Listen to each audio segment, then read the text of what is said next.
Before I put the rest of the transmission back together, I'm going to open up this transfer case and check it out. Take all these bolts off. And there's 15 bolts. They're all the same size. They're all the same. 2 up from the drain plug right here has a ground wire attached to it. The one right next to in front of the shift lever in the middle on the top has a wire tie on it. Then over here on this side, lifting loop is on there.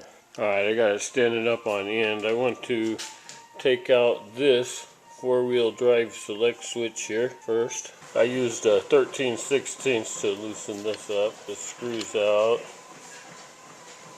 A spring inside it. See that steel ball in there? Get that ball out. Take these 6 bolts out here.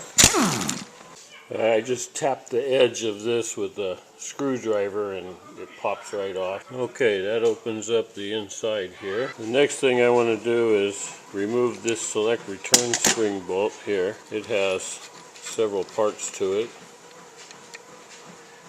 There's the spring, the ball in there, and this little thing goes in like that. Now, there's a little pin right there. I need to push that out, tapping that pin out of there. Okay, the pin went out the bottom side. Now I should be able to slide this out of here. To open it up, I'm using my hydraulic spreading tool. It has these little things in here that's made for putting the spreading tool in there. I just like alternate back and forth. Stick that tool in there, pump the handle. There we go. Alright, that's popped loose. Alright, I've got this loose.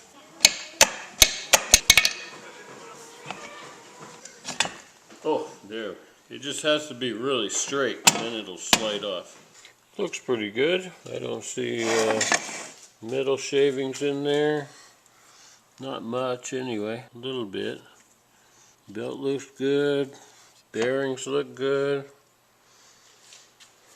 Yeah, just need to clean it up. I'm gonna try to take this back cover off here. I took all these bolts out, and this one right here holds this little thing on there.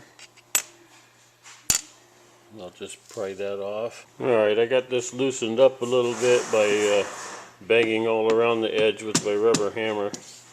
So I have a little bit of a gap in there. There it comes.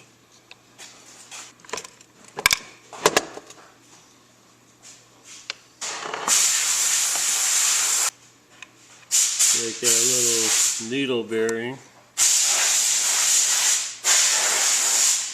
came loose. I think it came from here.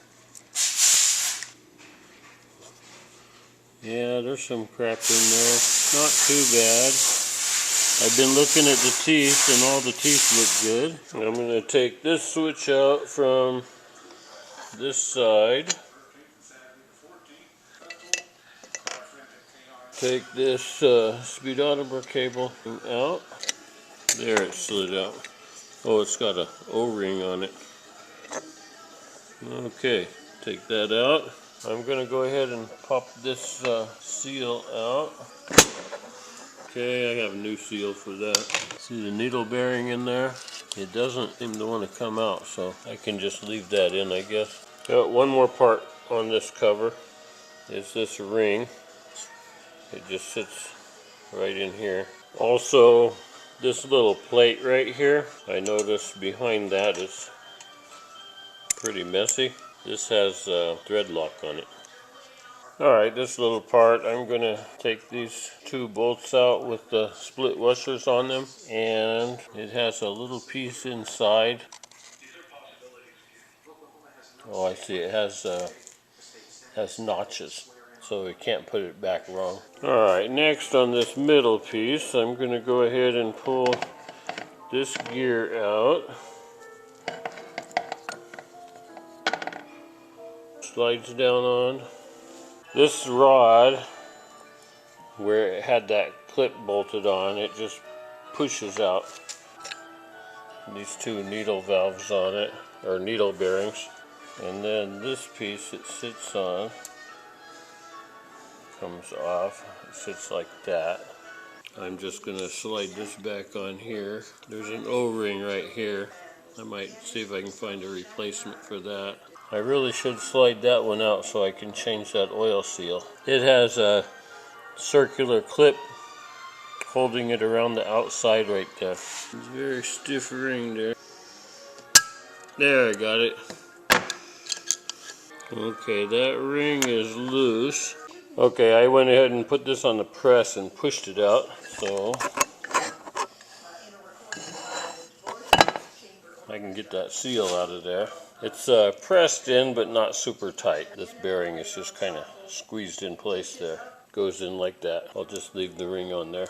These two fat bolts go right here in case I forget.